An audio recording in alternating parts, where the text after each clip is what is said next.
All right, so yeah, she pretty much summed it up, except for the fact that I've been doing it for 13 years and I don't have any social life. Gained 50 pounds recently trying to do a thing that we'll get to later. But yeah, this is what I do all day long. This is kind of what I devoted my life to, using music to improve the mind, or just help people relax, help people sleep. And so first off though, so I'm on Tinder right now, and one of them found my picture and gave this to me, and thought I was a celebrity on our date. She asked for my autograph. Like, I'm not even. So that was a great experience. Yeah. So I'd like to thank you for that, though it didn't go anywhere. I'll just blame myself for that one.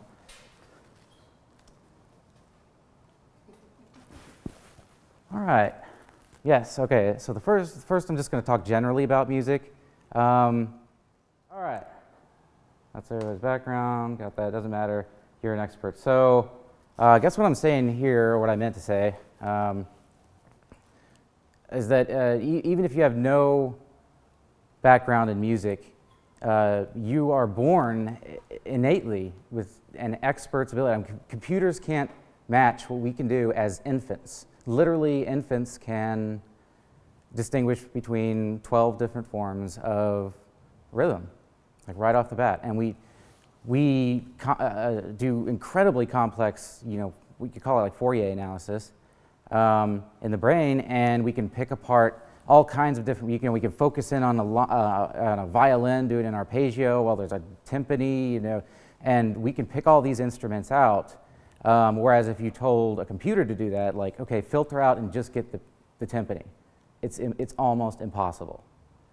So we have incredibly, I mean, this is one of the last kind of frontiers that, like, if we were going to have an actual, like, CAPTCHA, you know what I mean? Like, whenever you have to prove that you're not a robot, if there's ever, like, a Terminators take over the Earth or something like that, that's going to be the thing we're going to have at the front, because they're nowhere near it. They don't even know how to solve the problem. And we do it effortlessly. And because it's effortless, I think, we take it for granted, and we don't realize the full power of it. This baby being tested. So what they did is they played music and then recorded brain activity where it would show up. And they're focusing on the frontal lobe because that is the lobe that's going to be kind of like predicting what's going to happen in the future. So a beat is not reacting. So whenever you're not reacting to a beat or a sound, you are predicting it. And they can do that from before they can even see, before they can do anything else. So, you could call it, I actually did look up today like a list of human instincts, and there's a bunch of them, but they can all, being social, like we're social animals, like that's supposedly an instinct. But there's exceptions to that. There is literally no exception for rhythm. It's unheard of. And I know, it's like my dad, for example, he didn't grow up musically, and he thinks he has no rhythm.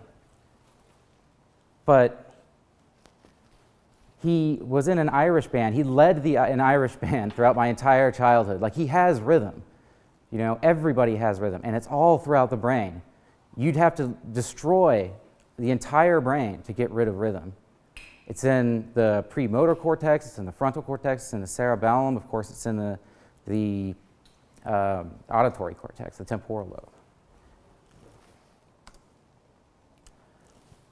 So yeah, I was also looking up, just out of curiosity, kind of, because here's the thing, music is ubiquitous in every single culture, and there are precious few things that actually can be said for, like smiling whenever you're happy, crying when you're sad,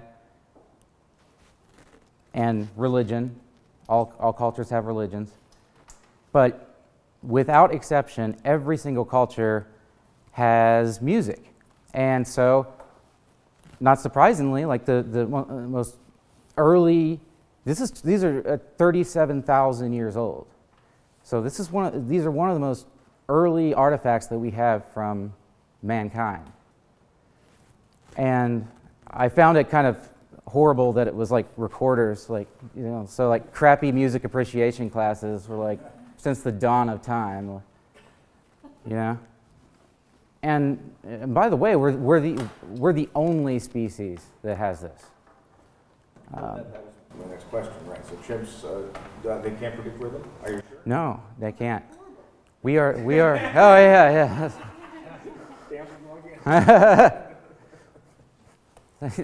It kind of be a disadvantage for them. Like whenever we hear music, we automatically walk in time. Like if you ever walk, like Staying Alive plays at the mall, you look at everybody. Just stop. Look at everybody. They're like da da da da. Staying Alive, you know.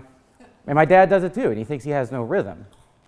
But we are the only species that has both the ability to recognize tone intervals and rhythm. No other species has this. And it's a really interesting question. And, okay, so has everybody seen, like, Awakenings? Oliver Sacks? Yeah. So you might have remembered the part that stuck with me about this entire movie. I pretty much forgot everything else about it except for the drug name for some reason. I know it's L-Dopa. I don't know why.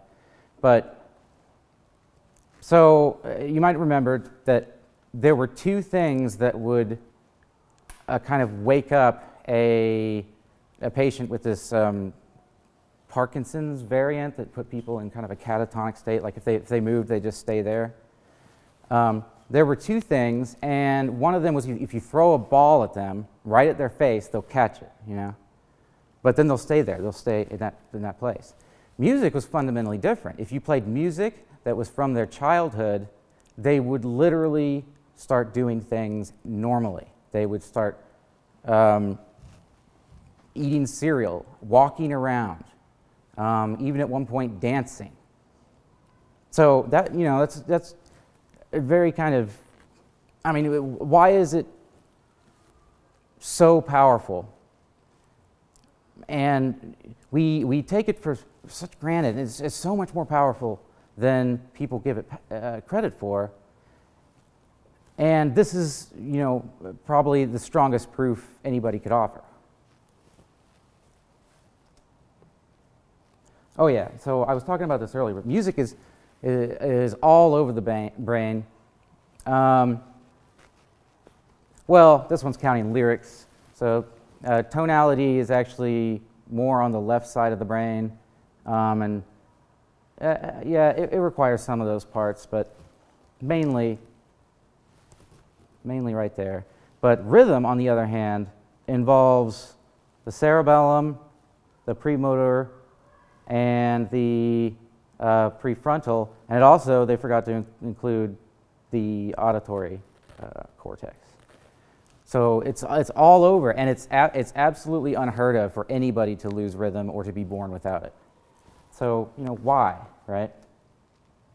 Yeah, why? Well, there's a bunch of different theories, and I happen to like one over the other, but the first one is that we're bipedal, and bipedal, is that how you pronounce it? Bipedal? Doesn't matter. And that rhythm actually makes a big difference to us, as opposed to you know, a four-legged creature. Because, you know, walking in a very steady kind of pace is very, very important for us. And we have the ability to kind of walk, I guess, at a, you know, it's much easier for us to walk like that. One other thing, and that I think that holds a lot, I believe that's part of it. I was in the Grand Canyon recently, and on the way up, I was just dying. I had to stop every 10 minutes because there's like a bunch of switchbacks and they're all like basically a 45-degree angle and you're carrying this gigantic pack. And what I ended up having to do was sing, oh, wee, oh, oh, oh, you know? And so I started singing that in my head, and then I would just, oh, wee, oh, oh, oh. So I would do that, and I never got tired. I didn't have to stop I mean, there is a reason that armies march. There is a reason that we have battle songs and battle fury. I mean, if you think about the French national anthem, dun, da, da, da, da, da, da, da. I mean, that's going to get you going. You know, you can get into a trance very, very easily with music. But there's, I think, a better reason for it, and I haven't confirmed this, and I looked it up, and nobody else seems to share this opinion, so it's probably not true. But what we found is that people will have very, very spiritual experiences while using our products sometimes. You know, sometimes they'll have out-of-body experiences. Sometimes they'll feel a presence in the room or something like that. And the thing is that the auditory cortex is very, very close to this little spot that whenever you have temporal lobe epilepsy, you experience these things. You experience aliens abducting you. You experience God coming down, and you either go crazy or you have a great time. But it's really not uncommon for the proximity of the auditory cortex to influence little areas around it more than the rest of the brain. Even though it has to go through the thalamus first, and it goes to the frontal lobe and the sensory motor strip and the cerebellum, but it seems like it's most prevalent there, and it makes sense to me that this could have been simply a strange coincidence that led to this. We started getting high while we were doing banging on sticks or doing flute recorders. I don't know, somebody probably got high to that at some point. But there's actually a lot of theories that music is responsible for religion, and it makes a lot of sense because every religion has music. If you're not John Lithgow, then you will have music in your church, and it's very, very important.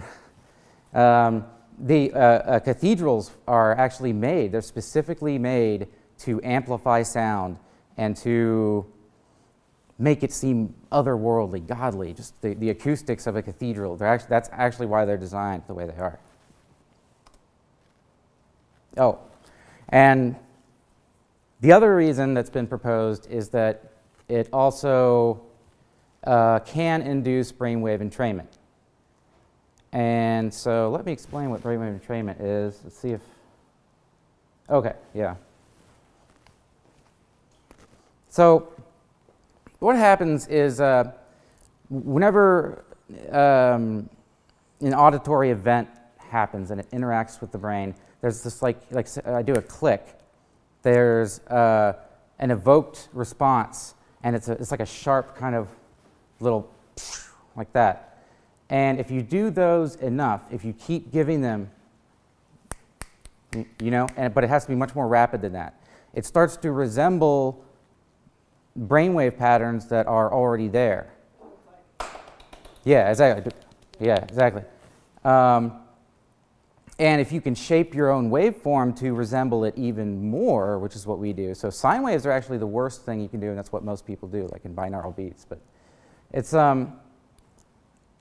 if you do that enough and for long enough, the brain starts to synchronize to it. And not only does it produce more of that rhythm, but it actually adjusts its phase to match that.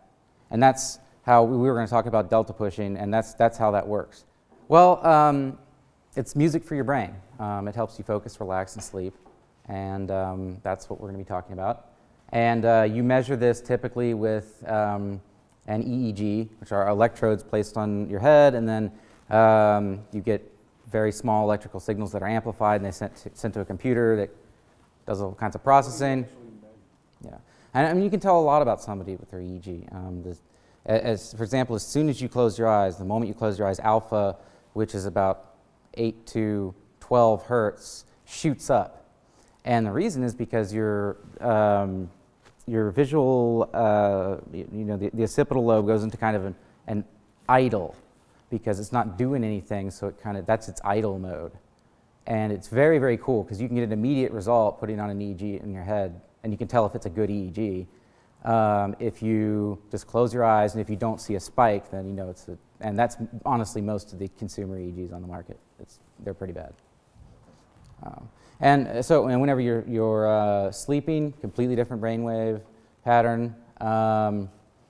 Focusing, learning a new task versus doing something that you already know. I mean, the list goes on and on and on. So you just, yeah.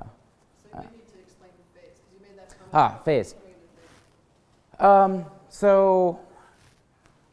So you could kind of think of phase as the starting point. So let's call this, positive and negative. And, if you just create like a sine wave like this, then its phase is at 0 because it's starting right there. We'll just call that 0. And if you had something else that maybe started, say, at the top, the crest, you see how that's out of phase? Well, I kind of fucked that up. That's just me. It's not phase's fault. I'm hard against it. And then you could have, an opposite, like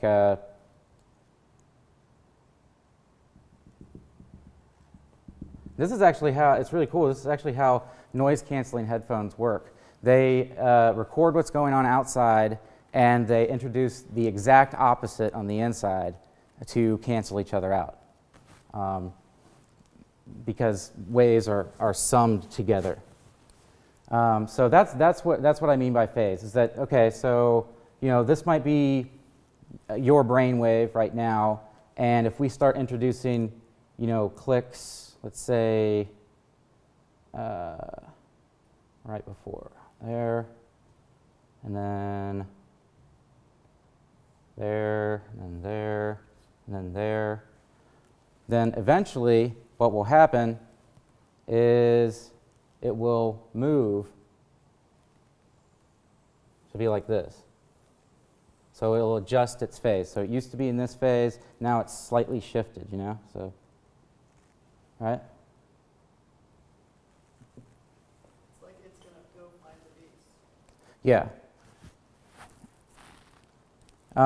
And it can be measured on an EEG. Not only can the phase be measured, but whenever you introduce a stimuli like this, you get an increase in amplitude or the power of these kinds of waves. So if this was like, like 4 hertz or something, and it had, 5 or, well, it would be a lot bigger than that, like, 20 millivolts, it would go up to maybe like 30 or something like that.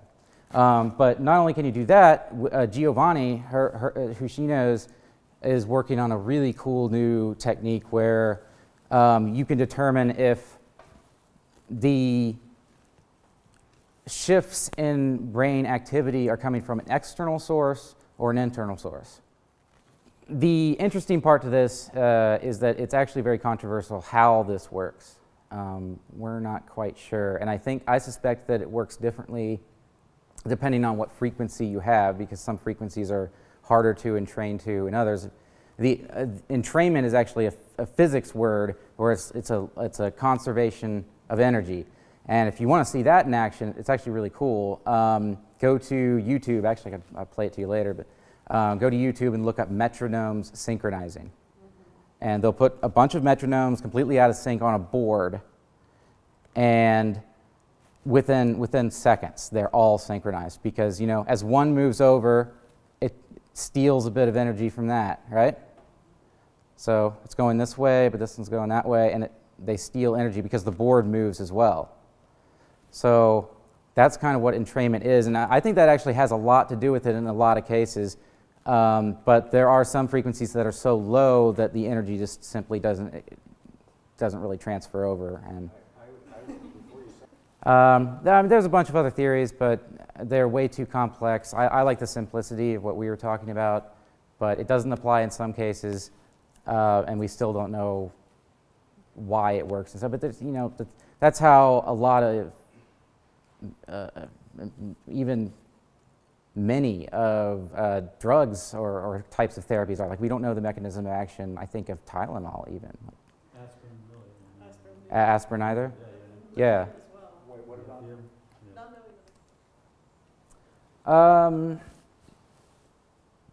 I don't even know if I should go into this, because I was doing this just for you, because you wanted to know about this, like delta pushing to, yeah, we'll talk about it later. Maybe you should say How do we what it know? is. They might be interested. So tell them, like, briefly, like, would you be interested, and then we'll figure it out there. All right, who's interested? Yes, sure. All righty. We'll jump off that cliff. All right. So, a bit more exhibition of my wonderful drawing talents.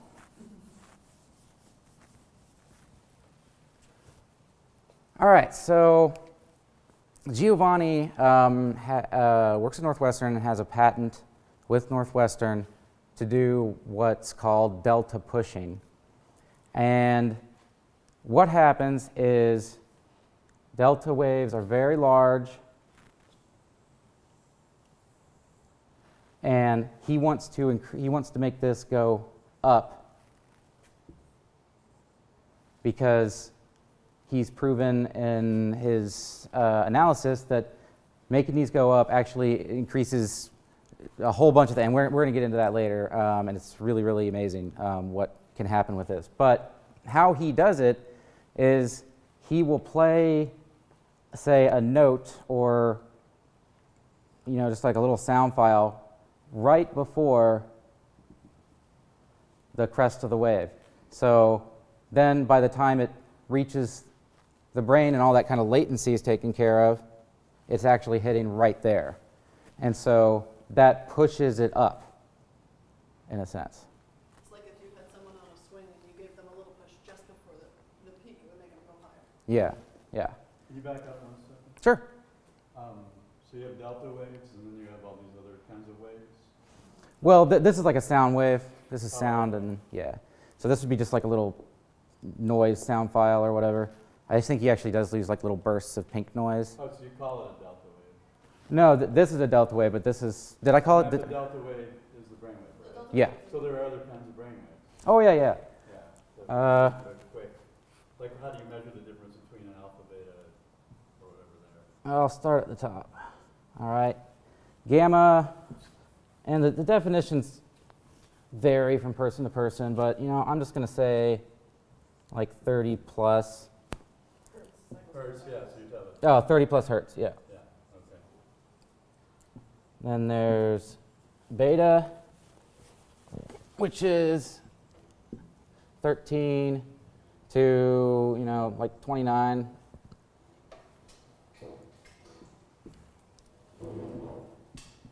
Alpha, which is the strongest of the waves, the easiest to measure, was the first brainwave ever discovered.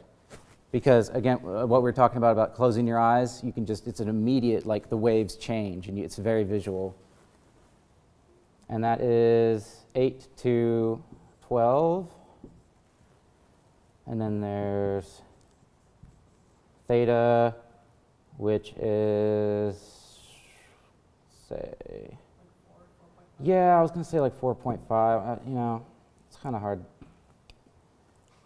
Let's see, to 7.8. Though I actually kind of disagree with that, to be honest. I'm going to say 6.5 because I believe that there's kind of a golden zone right after that, like in the middle here and or in the middle here, and a lot of people agree with me on that. And I can talk about that later. And then finally, there's delta, which is about you know, 1.5 to 4. And then there's something we'll be talking about later that's really cool.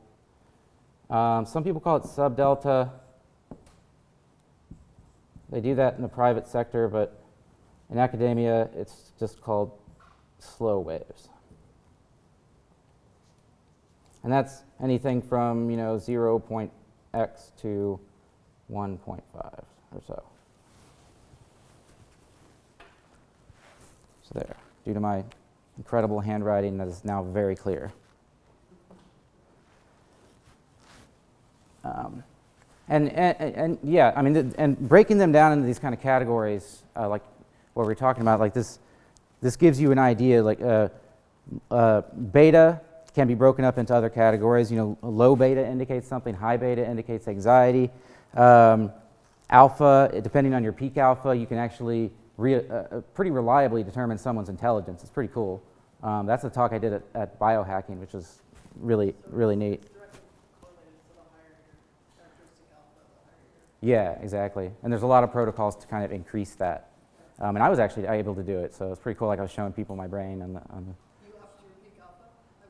yeah, yeah. That's It only took like 10 years, but yeah. So that's like your clock speed, basically. Yeah, essentially, yeah. Like, or raising your idle speed, you know. Theta, we're not in much as adults, and there's a lot of, if anybody's ever says, okay, we have a theta session, walk away, because those people are not, they don't know what they're doing, and they're, theta and regular delta here are generally very, very bad for you. They're most prevalent in people with closed head injuries, and so I know a lot of people that have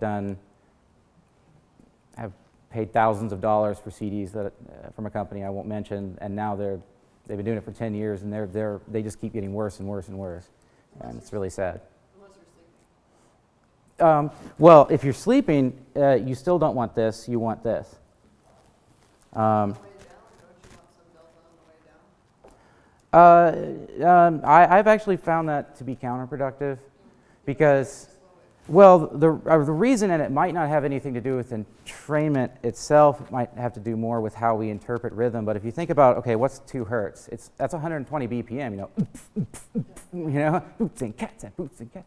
And it's like, that's going to make everybody want to jump up and, you know, get down. Like, it doesn't matter how relaxing your science says it is. Reality says it's. So I tend to avoid those frequencies for that reason. And theta is just bad for you. I actually get sick every time I use theta.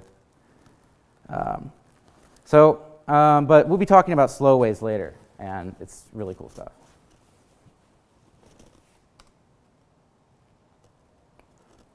Okay. Sorry, you call it delta pushing, but the delta wave is bad, right? So He should call it slow wave. But I actually only heard delta pushing from you. He's never called it that, but I just assumed it was like a term. In the lab, we always call delta and slow wave the same thing. We Yeah. never talked about slow waves as being separate from delta because they look so similar. So it's just Yeah. It's just a matter of how yeah. long they are.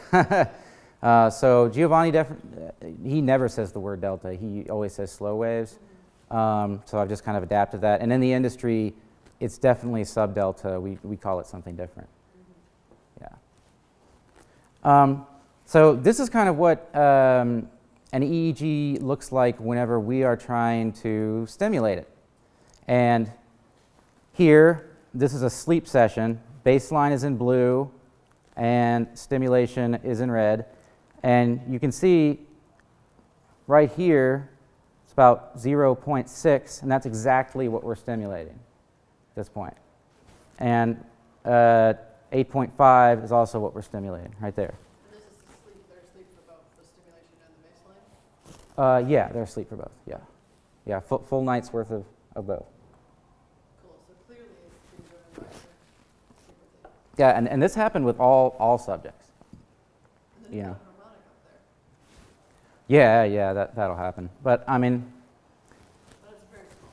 yeah, you're right. There's looks like there's harmonics kind of going all the way down, right? But I mean, that's further evidence that it's actually driving it because you're getting harmonics, right? So, This is a focus session, and I tend to go for about around 13 hertz to 17 hertz, and you can see like those are up. So this is like if it's done correctly, and that's the thing, consumer EEGs just usually don't have, not only do they not have the expertise, usually you don't have the access to the raw data, and like Giovanni spent some time on this stuff. Like he's in MATLAB to make this, and he's got his own programs doing it. So it's not something that just anybody can do. But Sorry, on the right, you're stimulating between 13 and 17, did you say? mm-hmm. But isn't it interesting that you stimulate like in the beta range and you're getting gamma effects? Well, I don't. Yeah, that could again just be harmonics, and we're increasing everything. But he has noted this, and it actually goes up a lot further. And we're kind of investigating that, but it seems like a good thing actually. Like gamma is actually very, very exciting these days. It's good for awareness. Yeah, it's like the consciousness wave, this 40 hertz around. I think it's most effective. Dr. Ruth Olmsted, a good friend of mine, uses it exclusively for depression. And I found it very, very, very effective for that. But we haven't released it yet because it still needs a lot of testing. Exactly. I mean, it's not as So the tone. Take a listen, yeah. So I brought some cool stuff for us to listen to all throughout this. It's going to be fun. No speakers on the screens?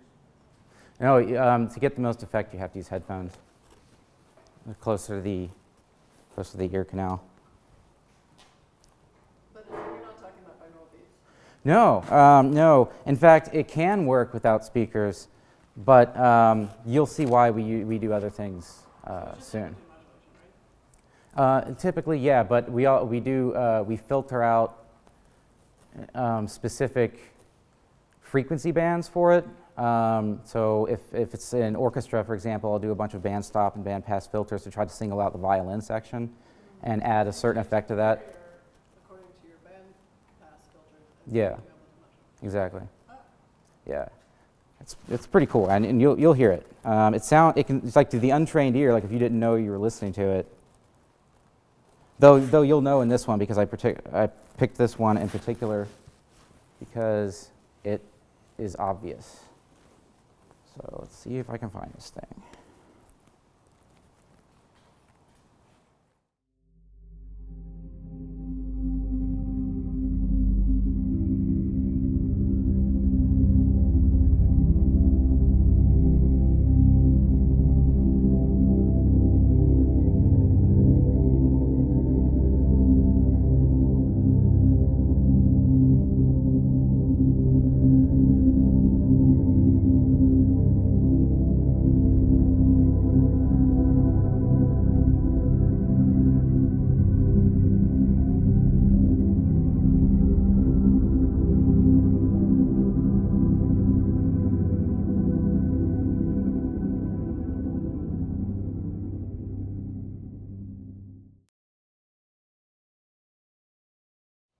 Yeah, what we do is kind of fundamentally different, where first we block phase, and then it starts naturally kind of pushing it up.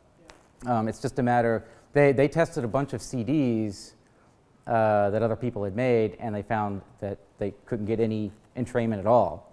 But it's really, you got to know what you're doing to do this stuff, and you have to constantly test and constantly get better and better at it.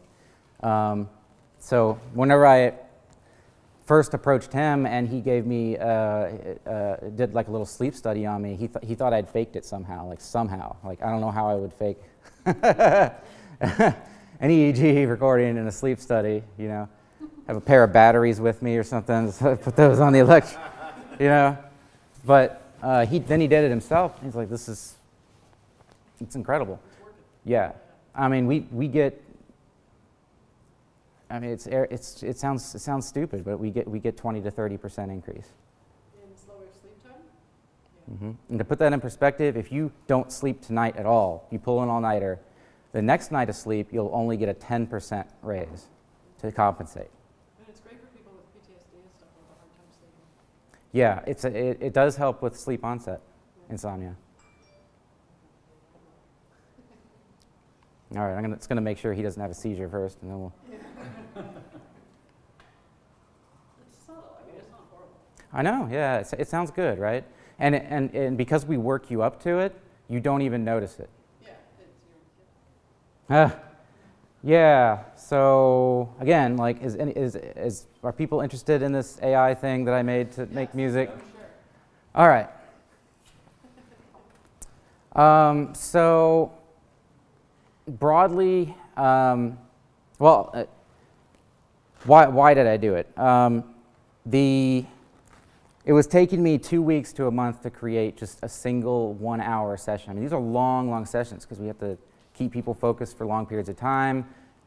We have to, for a sleep session, that's literally 8 hours. So it takes a long time to make these sessions. So it was unreasonable, it was unrealistic to think that I could do this all in like a regular digital audio workstation, like precisely placing things, which turned out to be impossible because they're just not, digital audio workstations don't care about millisecond precision. So you were creating, measuring, or doing both? Yeah, I was creating the music itself, or trying to.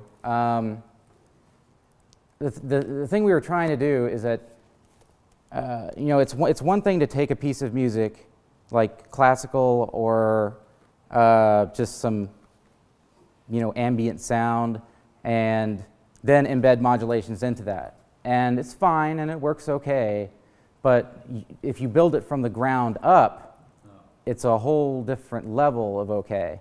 And I'm going to be playing a rain sound for you later, and what happens is think of a rainstorm for a second, hundreds upon thousands of drops.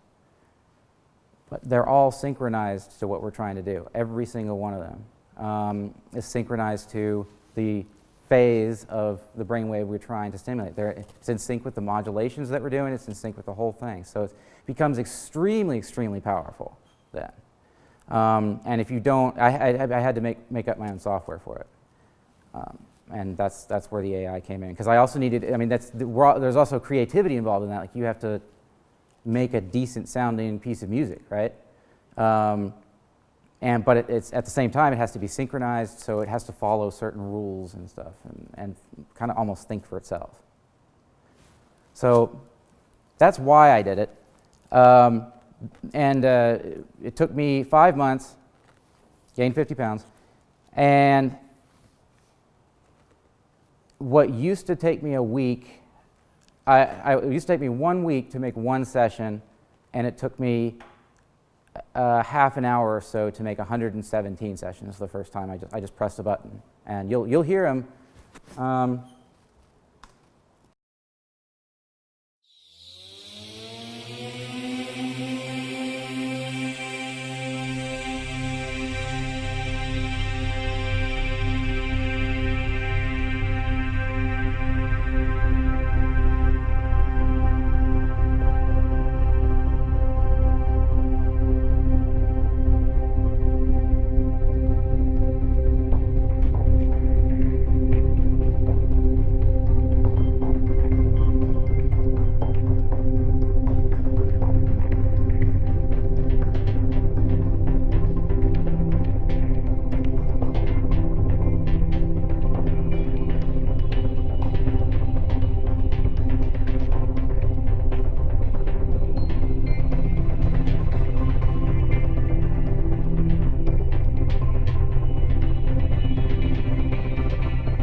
Yeah, just on the fly. I mean, it can do almost any genre. We're going to hear techno, but it's done classical. It's done Irish. I was going to show an Irish session too. I think you're the first person to create that kind of thing that I've heard of. Is that true? I might be. I'm not sure though. So that's actually a pretty hard task. All right, I got really bad speed, so it might break up. But this was created by a computer, not me. Though I put a piece of my soul into it, like a Horcrux or whatever.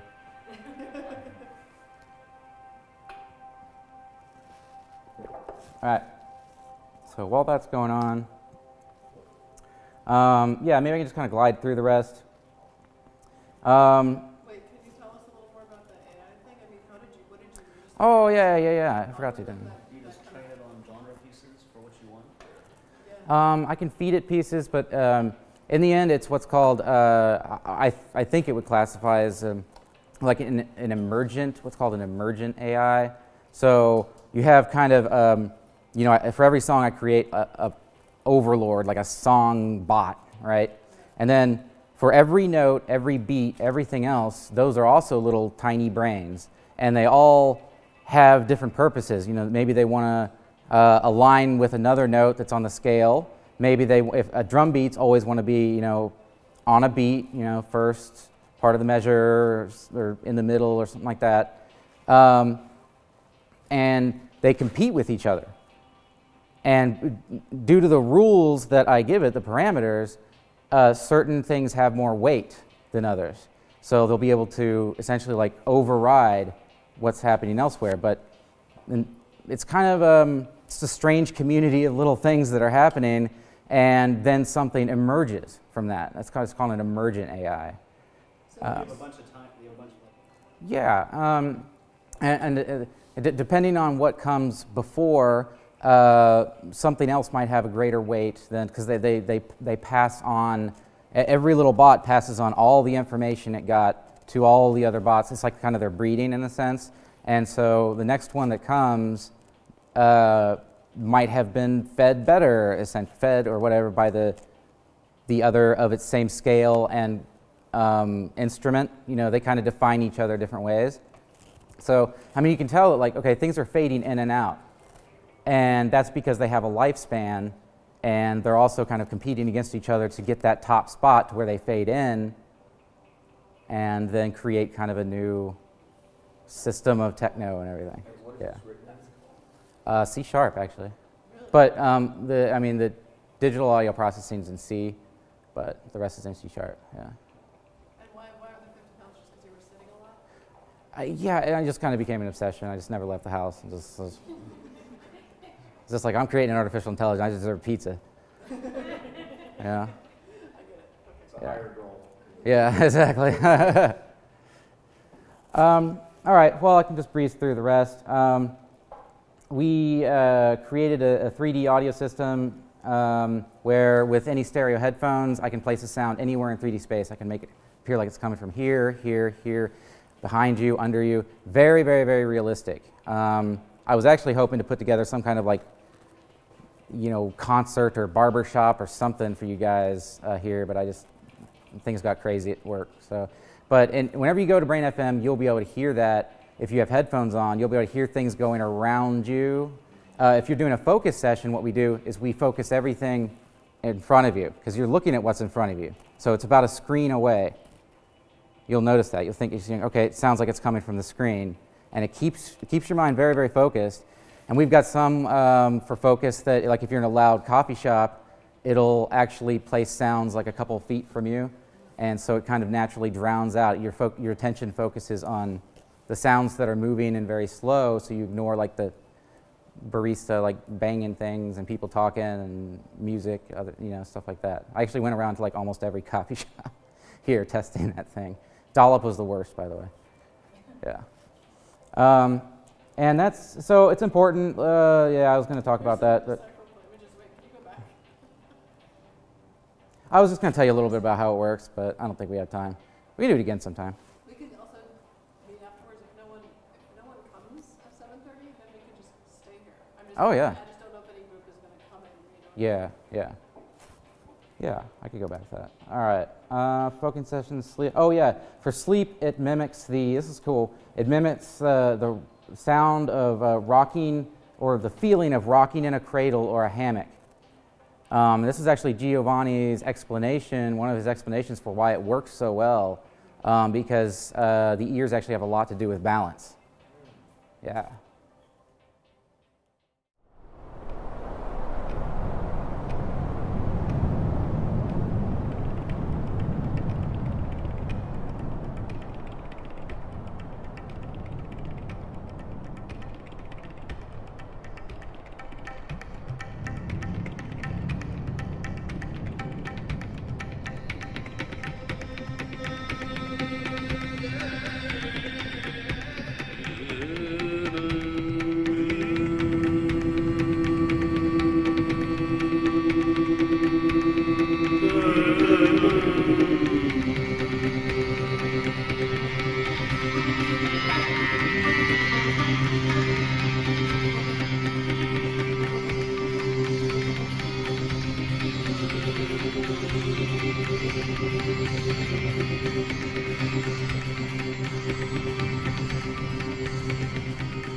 Oh yeah, yeah. We beat the crap out of caffeine. We are much better than them. So here's a table. We have found in all of our studies and all of our work that no music is the worst performer, no matter what. Like if you do a noise, white noise, whatever, and you're not, and you like it, you know, assumedly you don't like the white noise is like a fan. So, yeah. So if you like it, then that would actually be better than just silence. Silence in itself is a distraction for some reason. Like it always gets very, very low values. These are, what, response times, or what does milliseconds mean here? Yeah, the response time. So we did a battery of tests. It was about 2 hours, and we got 16 subjects to do it. And so it's actually really good that we, like a similar study I'm going to mention with caffeine did basically the exact same thing and didn't reach statistical significance with 250 milligrams of caffeine. Like that's a boatload of caffeine. It's like 2 Vibrant pills, you know? It's a lot of caffeine. So Where did the caffeine place? it didn't reach statistical. I can go to that. Let's see. So no music again. Good. The placebo music. The thing is that the placebo music was still AI generated because I needed it to be as accurate as possible. Literally the exact same thing. So you know, I'm in a unique position actually to make a sham that nobody, you know, to double blind things, right? And so I have a feeling if the placebo was say classical music or Spotify or something like that, it would be much lower and we'd have hit an even greater result. But as it is, we hit a great result for the number of subjects that we had. So this is the caffeine study. Yeah.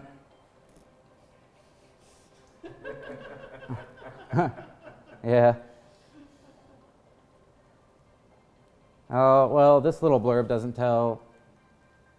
But according to Giovanni, and I'm sure it's true, they used basically the exact same tests. They're pretty standard tests, very reliable tests for attention, memory, you know, distractibility, that kind of stuff. And we did a battery of them. We did like four different ones, and we had people do it. Like we'd have people wait like 2 hours before doing the next one, so it all kind of levels out again. And like it was like a week-long process for everybody. It was insane that they did it. But yeah, we got a lot of people involved. Yeah, you can take a picture of that, but there's a bunch of cool EEG correlates to focus, and we raised them all, which was really, really cool. And then again, there's that thing where I was going to show you. Okay, sleep. Again, we're raising it slow wave activity by 20 to 30%, which is absolutely insane. But what we're also doing is increasing spindle activity. And spindles are super interesting. Spindles are memories being encoded. A lot of people think memories are encoded in REM, and they are, but a specific type of memory.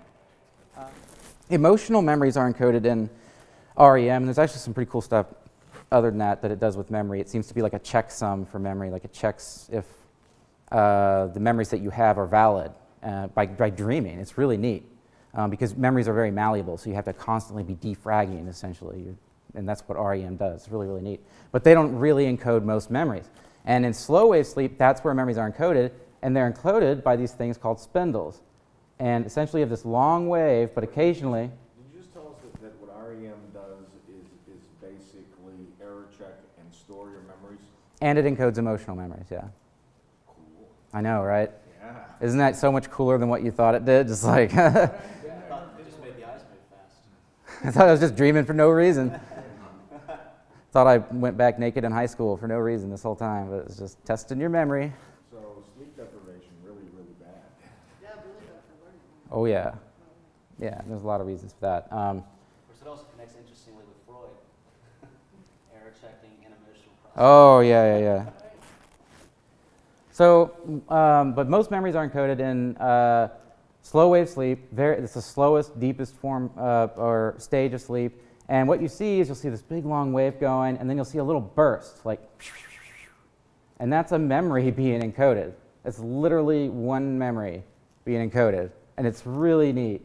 And with the increase of delta power, we're also increasing spindle power, which generally actually doesn't happen this much. It's 1-to-1 almost. I mean, look at that. And a correlation like this is just absolutely impossible to deny. So we're really happy about that, and we're going to be doing some actual memory tests. I mean, it's going to be really easy to do, just because with this kind of result, it's easy to find people that are interested, because this is pretty insane. You know, we're living in an era where it could be possible that within 5 years, somebody could literally prescribe and your insurance pay for an MP3, people. You know, it's crazy. We had an HRV test, heart rate variability. You guys know about that? No? I might have to go into it another time, but essentially it's heart rate variability. It measures intervals between heartbeats, and you want more variability is better, and it's a high predictor of mortality. Like if you have low variability, like if you have a constant rate, I mean, if you know, the best way to demonstrate it to yourself is whenever you take your pulse and then whenever you breathe in, your pulse will quicken, and when you breathe out, it'll slow down. But if that doesn't happen, then you're in trouble. Yeah, you know. it's like if your heartbeat is beating like this always, Yeah. you're likely to die in your 40s or 50s of a heart attack. I mean, Yeah. that's how much of a signal. Exactly. And as far as I know, we are the one of a very exclusive group of therapies that does this passively. To increase HRV, you usually have to do breathing techniques, more exercise, but I mean, this was actually published by a guy in Italy, and he didn't even contact us. He just used my software and then did this with it. It was really neat. So that's a really impressive result. Was the focus entrainment or the No, this is actually alpha. I'm not sure, what is the chart telling us? Subject wants to... Oh, I didn't even put that. Oh, no. Okay, so this is just at rest, not doing anything. This is the brainwave entrainment. So that's really cool. I mean, we could potentially have stumbled upon something that could passively make people live longer. You know, just almost like a pill, really. Only better. You know. Would you take it like at night while you're sleeping? I think in this study they did maybe 15 minutes a day. I mean, it's not bad, you know, and it's really relaxing. Like it almost feels like you're high, to be honest. Like pain reduces. It's kind of an escapism in itself. It's just a wonderful feeling. I mean, go on BrainFM and you'll see. It's either like a state of gratitude, kind of appreciation. Well, I don't know, I feel like that's what it does for me. I mean, it definitely does that for me too, but, you know, I'm probably more grateful that I was able to finish the AI you know, so, yeah, I'm sure some people have a completely different response, but yeah, generally positive feelings. People come off of it and yeah, just crazy reviews we get every day that people just like, wow, this felt incredible. And it's a feeling. That's what I should also emphasize, is that everything that we have on BrainFM, you will feel very quickly. This is not something that you just play and you hope that it works. You hope that it's working. It's literally, you can feel it as soon as you get into it. You know, within 30 to 40 seconds is when most people are just like, okay, this is kind of working.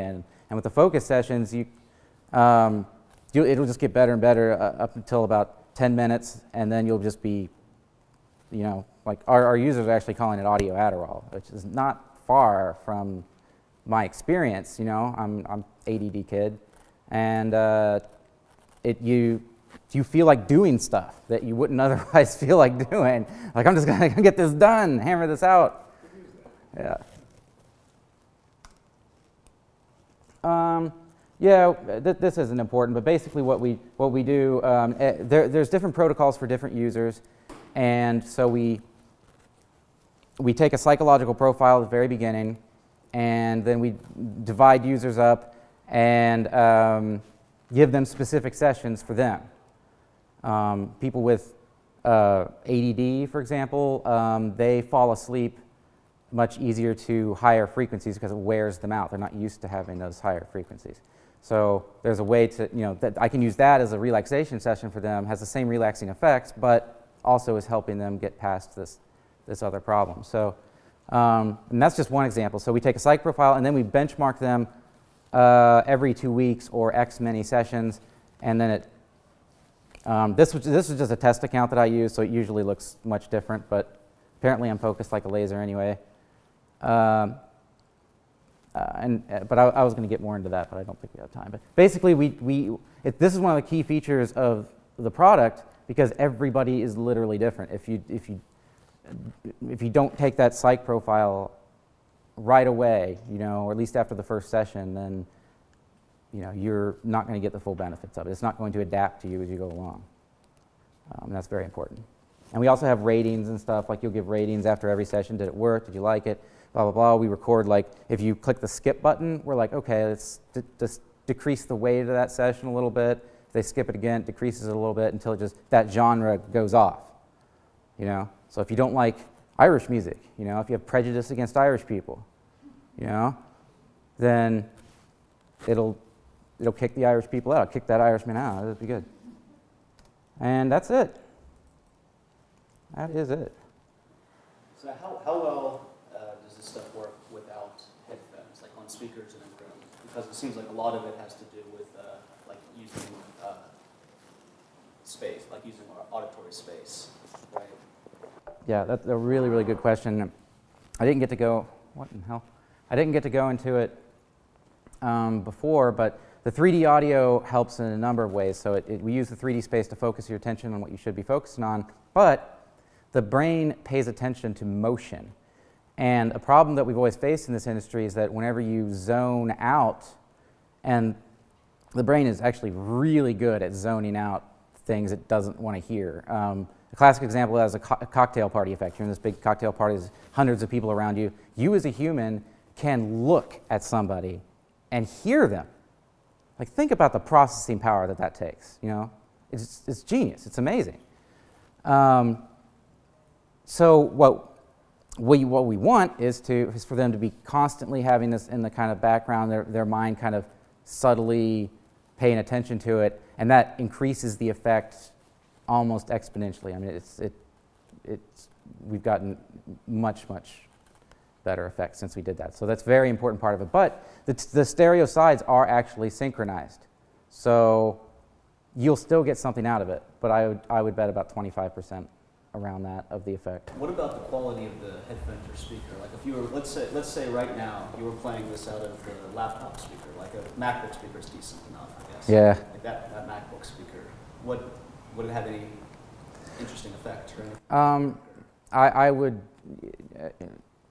like when I was playing out of my phone, like it probably had no effect on anybody. I mean, you need to have decent speakers, and it needs to be a certain volume level and have certain bass response, because a lot of this stuff is kind of disproportionate towards not what normal people call bass, unless it's like dubstep or something, but it's bass in that area, and usually speakers kind of taper off, So, yeah, you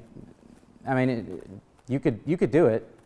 It's definitely better with headphones. Why are you like for sleep? Is that what you're thinking? Well, actually, we can talk about this if you want. But I was thinking, it occurred to me there might actually be a small application in the app I'm building right now, where. So what it is for use in a classroom, and basically students do activities, and this app provides a platform for doing simple activities. Imagine Jeopardy, right? So let's say you want to play a Jeopardy game. Well, so one of the features I was planning on adding was just having the instructor be able to tap a button on our iPad to start playing music from the speaker that's hooked up. Oh. And I was just going to record that myself, just something to throw it out there. Yeah. If people wanted to use it. The because in the test, it's not out yet, but in the testing we've done so far, people are kind of unnerved whenever there's not a big change of context, but they have to it's like they're all talking to each other, and then they have to look at their screen and type this response. But it's not like they're taking 15 minutes to read something. It's kind of like 30 seconds, and it's kind of like a part of a conversation. But like I was thinking, well, what if we try putting music, drawing these short activities. And it has like modulations embedded into it? Well, I was thinking, what if? I haven't done it yet. Yeah. But so I don't know do you think that might be a effective use of? Yeah, I mean, the only software out there to do that happens to be my old software, so I'd be happy to have you as a customer. I mean, yeah, it's a lot of people use it for that. They just have to be. I mean, I think there's. I mean, you do have to get consent though, because although it's fairly unheard of, I've never heard of it ever happening for somebody getting a seizure to this audio, because generally you use sine waves or something close to that in audio, because it'll sound like a bunch of clicks if you do square waves, and those are the most dangerous in general. There are studies I've read though where people will start getting a seizure people prone to seizures will start getting epileptic seizure-like symptoms just from audio. And it was probably audio that was specifically designed to give them those things, but still it's good to, just kind of morally too, because it's like if you don't want your brain messed with, it's like, but yeah, I mean, if everybody consents, then it'd be worth trying it. We're actually going to be doing something like that with the Olympic wrestling team soon. It's pretty cool. I had a call today about that. Yeah, it's pretty exciting. But we're still going to have them put on headphones as often as possible, because it's just way better. Yeah. So how long have you been around, and how many people or entities have used this, and what do you think the success rate? I mean, maybe it's hard to measure it exactly. I've been doing this for 13 years, and one of my major frustrations was that in the software that I sold, I was just going on, looking at all the literature, keeping up to date. I knew all the prominent researchers in the field, and I just go with their protocols. And they kind of had it was a hit or miss kind of thing, and so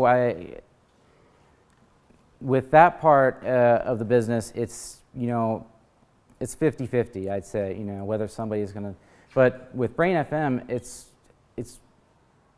if you look around, you're going to think that I fake this stuff. You're going to be like, this guy made 500 accounts and gave himself 5 stars. Because that's what happened at this place called AppSumo. We just did a promotion with them, and it ended up breaking all of their records. And they have been around, like it's made by one of the founders of Gmail or something, or Facebook. And they've been around a long time, and they've never seen anything like this. And literally, there's only like a couple 4-star. I want it to be more, because it looks like I went in there and faked it. It's very, very consistent. It's very consistent. Almost everybody feels it, and almost immediately. Yeah, a lot. Yeah, and that in itself is making my life pretty stressful, because there's no like manual on how to deal with 10,000 streams a minute. There's no manual for that. Spotify's got the manual, so they're not sharing it. So you're supporting all that yourself? Yeah, we hired some programmers. It just takes some time to get people up to speed, Cool. Where are you located? Edgewater. Yeah. And I work out of home. Yeah, nice. We have kind of employees everywhere. Italy, Britain, Canada, all over the United States. So it's kind of modern company. Like, it's not for everybody though. Some people get really like, I need social activity.